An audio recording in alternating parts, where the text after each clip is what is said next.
नमस्कार. मी डॉक्टर वासुदेव देशिंगकर कोल्हापूरहून आपल्या भेटीस परत आलोय. साप्ताहिक आज शनिवार आणि विषय निवडलाय क्रोध. मी सांगितलं की मी सगळे पहिल्यांदा जे विषय निवडतोय ते मनुष्याच्या जीवनाच्या व्यवहाराच्या जवळजवळ जे आहेत ते विषय पहिल्यांदा निवडलेले आहेत. त्यामुळं आनंदाचा महिमा झाला. त्यानंतर आता क्रोधाचा महिमा बघूया.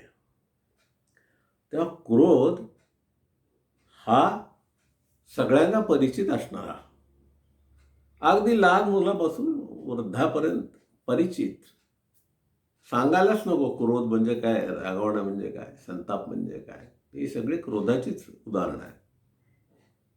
आणि क्रोध हा येत नाही असा माणूसच नाही.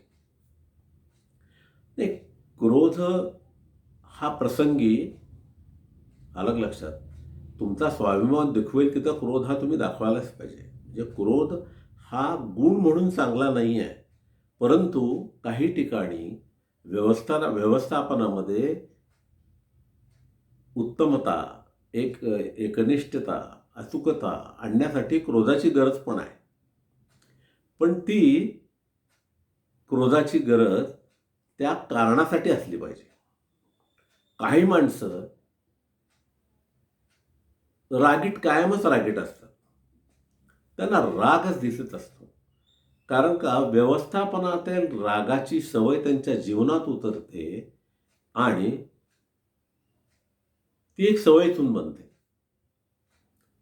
तेव्हा क्रोध कुणाला माहीत नाही? क्रोध सगळ्यांना माहीत आहे. अपमान झाला की क्रोध, मनाच्यासारखी गोष्ट झाल्याने की क्रोध, दुसरा कोणी बोलला क्रोध, एखादी गोष्ट मिळाली नाही संताप, क्रोध, संबंध बिघडले क्रोध. आणि ते क्रोध व्यक्त आपण जेव्हा करतो काय, आणि ते व्यक्त करत असताना त्याच्या मर्यादेचं जर भान ठेवलं नाही, त्याची भाषा जर व्यवस्थित ठेवली नाही, तर ते कायमच्या स्वरूपात असलेले संबंध, आपले चांगले संबंध कायमच्या स्वरूपात बिघडून जातात. म्हणून क्रोधावर नियंत्रण पाहिजे. जसा घोड्यावर बसल्यानंतर लगाम आपल्या हातात पाहिजे, वाहनात बसल्यावर स्टेअरिंग हातात पाहिजे, स्कूटरवर बसल्यावर स्टेअरिंग हातात पाहिजे, तसं क्रोधावर आपलं नियंत्रण पाहिजे. आणि ते जर नियंत्रण नसेल तर तुम्ही किती चांगले असलात, उत्तम असलात, तरी तुम्हाला लोक जवळ करत नाहीत. क्रोध हा कुठं पाहिजे? तुम्ही जिथं काम करता आणि तिथं जर व्यवस्थापन चांगलं नसेल तर तुमचा क्रोध दरारायुक्त पाहिजे, ते व्यवस्थापन चांगलं राहण्यासाठी. नाहीतर तुम्ही साहेब असलात तरी तुमचं कोणी ऐकणार नाही. अशा ठिकाणी क्रोध उपयोग नाही. 1-2 वेळा तुम्ही समजावून सांगाल, तिसऱ्या वेळेला क्रोध हा निराळ्या भाषेत व्यक्तच करायला पाहिजे. घरामधलं व्यवस्थापन जर बिघडलं असेल तर ते मोठ्या माणसांनी मनात न क्रोध न ठेवता बुद्धीच्या जीवावरती क्रोध दाखवला पाहिजे, पण मनात मात्र प्रेमच पाहिजे आणि व्यवस्थापनाची व्यवस्था करायला पाहिजे. तेव्हा क्रोध हा जेवणात जसं मिठाची गरज आहे तसा क्रोधाची ही आवश्यकता आहे.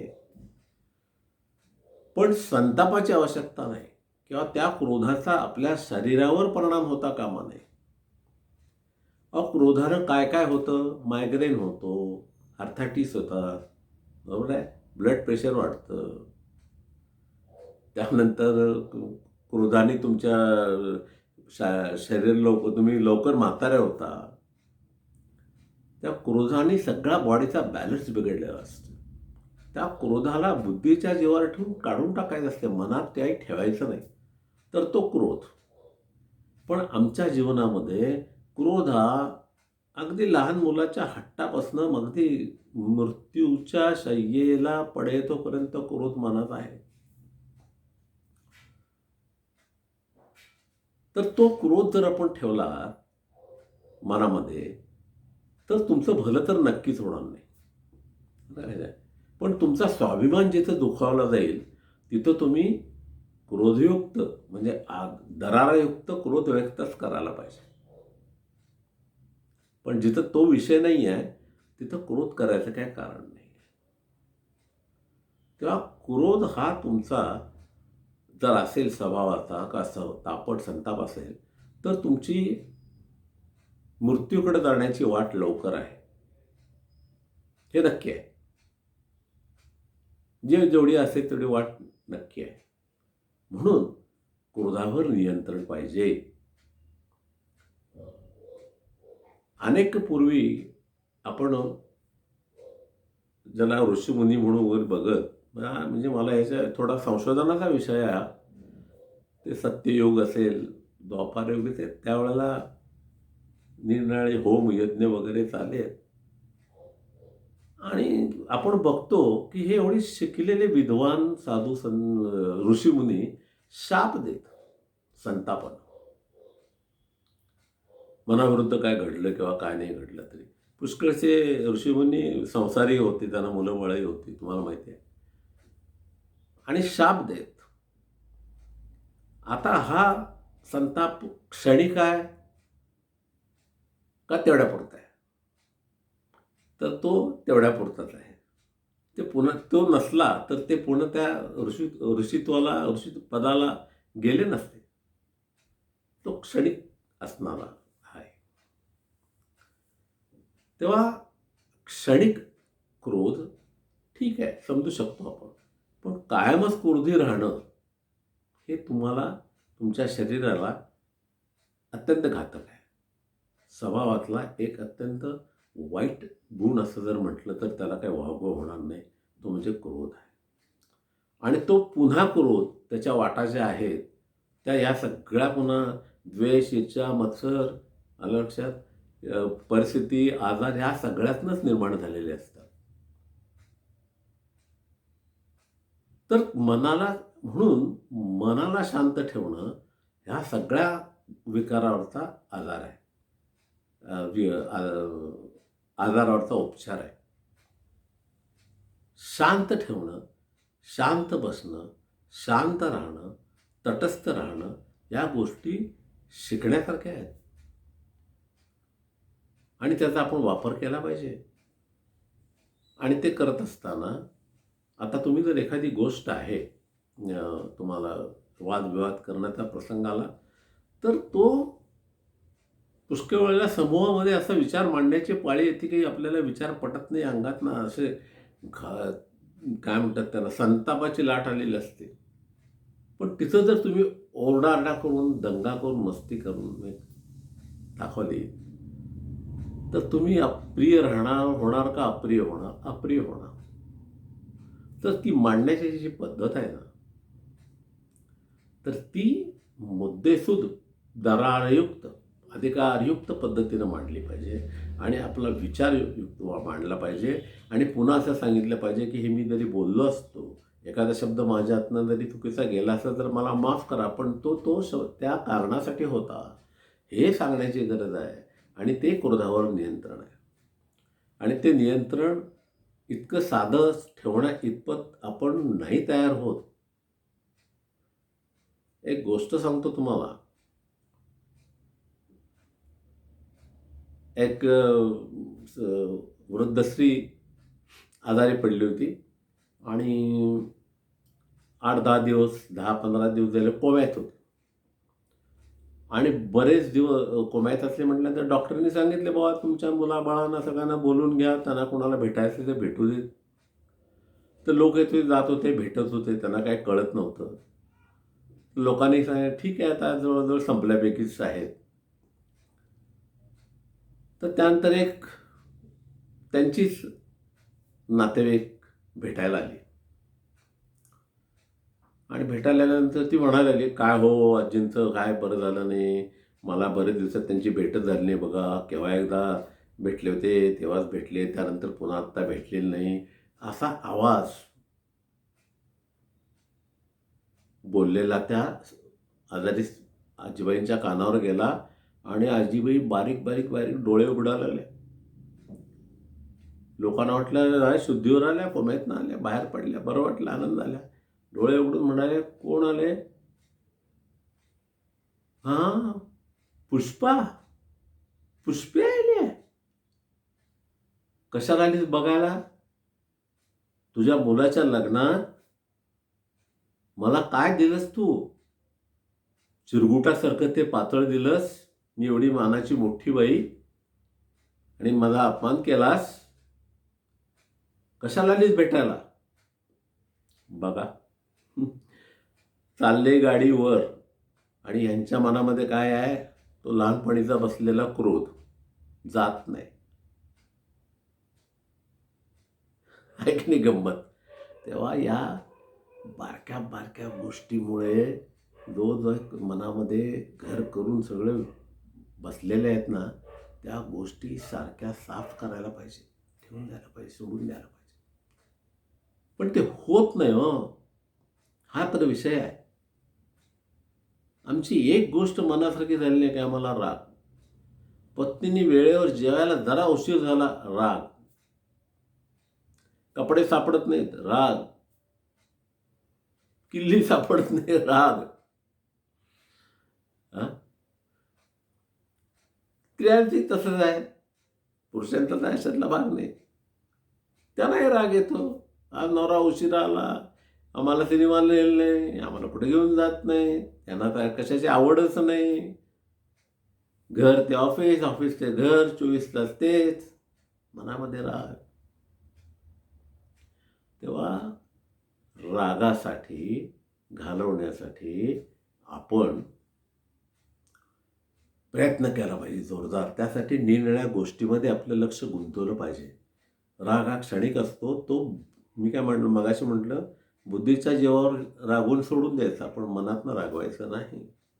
तेव्हा क्रोध हे अनेक कारणामुळं निर्माण होतं आणि त्याच्यावरती उपायही आहेत. ते उपाय आपण केले पाहिजेत. तेव्हा घरातील राग येणार, ऑफिसमधला राग येणार, समाजातला राग येणार, मनाविरुद्ध काही झालं नाही तर राग येणार, अपमान झाला तर राग येणार, बरोबर? आपल्या अपेक्षा भंग झाला तर राग येणार. ह्या तुम्ही टाळू शकत नाही. हे सारखे पडतच राहतात. फुलं पडतात झाडावरून तसे. मग ह्या सगळ्यात जर अडकलात तर तुम्ही संपून जाणार. म्हणून त्या रागाचे आपण एक व्यवस्थापन करायला पाहिजे. आता रागाचे व्यवस्थापन करायला म्हणजे काय करायचं? पुष्कळशा ठिकाणी आपण शांत राहायचं, उत्तराला उत्तर न देणे. बरोबर आहे? प्रिय माणसांच्या उत्तरावर भांडून करणार काय? त्याच्याशिवाय आपल्याला दुसरी सद्गतीने दुसरी 5 मिनिटात त्यांची आपल्याला गरज लागणार आहे. भांडून काय उपयोग आहे? नियंत्रण केलं पाहिजे.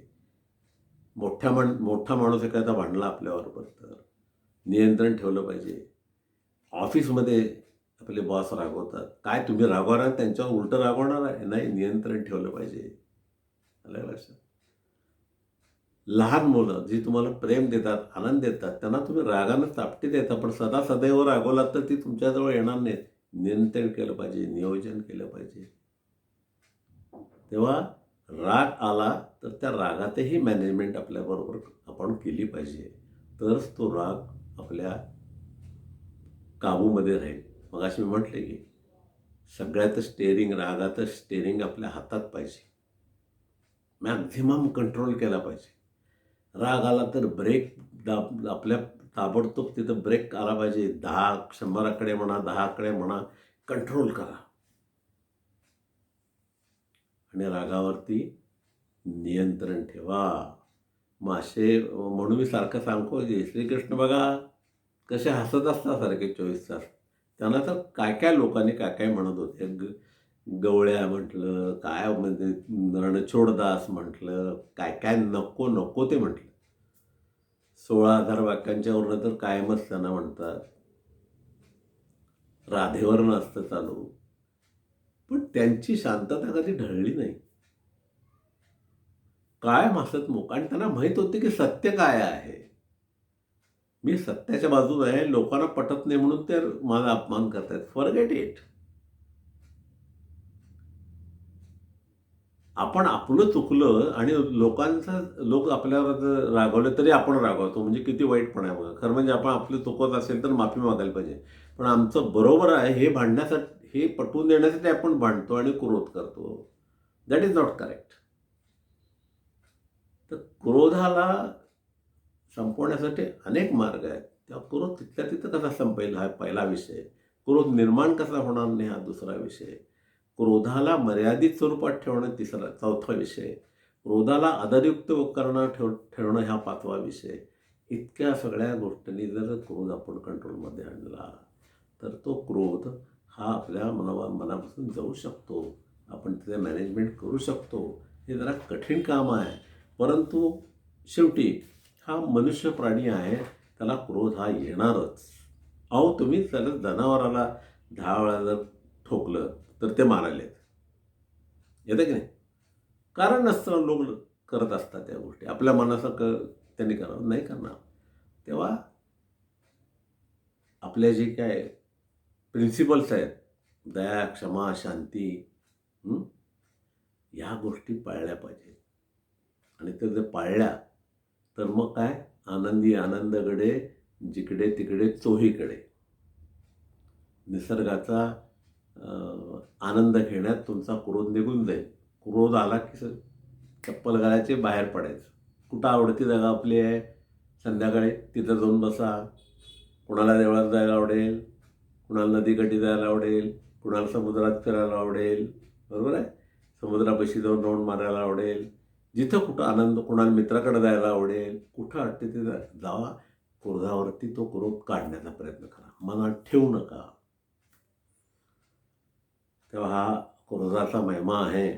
आणि जर आपल्याकडनं चुकला असेल आणि तो व्यक्त करता येत नसेल तर जो मनामध्ये जो आपला न दिसणारा निर्गुण निराकार भगवंत आहे त्याच्याकडं माफी मागा. येस, की माझ्याकडनं चूक झाली आहे, मी चुकून बोललेलो आहे. आणि जर समोरच्याला जर माफी मागता तुम्हाला येत असेल तर लगेच त्याच्याकडं माफी मागा, की चुकून मी चुकून रागावलो, मतभेदामुळं रागावलो, मला माफ करा. आणि मनातनं सगळं काढून टाका. Dustbin must be clear, so you will be happy. So तो क्रोध घालवणे म्हणजे हॅपीनेसचीच किल्ली आहे ती, हे लक्षात ठेवा. या सगळ्या तुमच्या चांगल्या गुणावरचा हा जो हे आहे शिरोमणी आहे ना, तो क्रोध आहे. त्या क्रोधाला तुम्ही जर कंट्रोलमध्ये आणलं, ठेवलं, द्वेष, मत्सर, ईर्ष्या काढून टाकल्यात तर हा क्रोध कमी होऊ शकतो. आणि या बाकीच्या आपल्या ज्या काय गोष्टी आहेत त्या आपल्या आयुष्यामध्ये चालून येतात. आपण चांगला आनंदी जीवन जगू शकतो याची मला खात्री आहे. तेव्हा आपण रागवायचं नाही. रागवलं तर मर्यादित रागवायचं. बुद्धीच्या लेवलला रागवायचं, मनाच्या लेवलवर रागवायचं नाही. जवळच्या माणसांच्यावर फार रागवायचं नाही, कारण त्यांच्याशिवाय आपलं चालत नाही. तर अहो तुम्हाला माहिती आहे ना, त्या पांडुरंगाला तुकारामाची पत्नी काय काय म्हणत होती. तरी पांडुरंग रागवला का? उत्तम उदाहरण आहे. पांडुरंग हा तुकारामाला भेटायला यायचा, आहे की नाही? तेव्हा ज्याला जे हवंय ना की नाही, ते त्याने मानसिकदृष्ट्या बॅलन्स जर ठेवला आपण तर काहीही होत नाही. आपल्याला चांगलं म्हणून जगायचं आहे तर ह्या सगळ्या गोष्टी आपण सांभाळल्या पाहिजेत. आणि क्रोधावरती कंट्रोल आपण ठेवला पाहिजे. एवढं हा विचाराचा मांडतो. आणि आपला या शनिवारचा निरोप घेतो. पुढच्या शनिवारी पुन्हा आपण नवीन विषय घेऊन आपण येऊया. आपण मी प्रत्येक वेळा सांगत असतो की तुम्ही शेअर करा, दुसऱ्याला पाठवा. कारण मी हे जीवनातले आवश्यक असणारे सोपे सोपे विषय, अध्यात्माच्या मार्गात तर ते हेच विषय मोठ्या पद्धतीने मांडलेले आहेत. लोकांना कंटाळा येतो, ऐकायला नको वाटतं, म्हणून अत्यंत सोप्या भाषेमध्ये तुमच्यासमोर मांडलेले आहेत की जे लहान मुलांच्या पासून थोरापर्यंत समजावे. आणि म्हणून मी तुम्हाला सांगतो की मला मोठं व्हावं म्हणून शेअर करा म्हणून मी सांगतच नाही आहे. काय तर तुम्हाला आवडलं तर हे उपयोगी पडणारे गुण आहेत. क्रोध जर म्हातारपणी घालवला आणि आयुष्यभर जर क्रोधात राहील तर त्याचा उपयोग नाही आहे. तर ते लवकर अगोदरपासून घालवायला शिकायला पाहिजे. तर शेअर करा. तुम्हाला योग्य वाटतं व्यक्तीला शेअर करा, ग्रुपवर शेअर करा. कोणाला काही शंका असतील तर मला फोन करायला सांगा, ईमेल करायला सांगा. तेव्हा तुमचा निरोप बघतो. धन्यवाद. नमस्कार.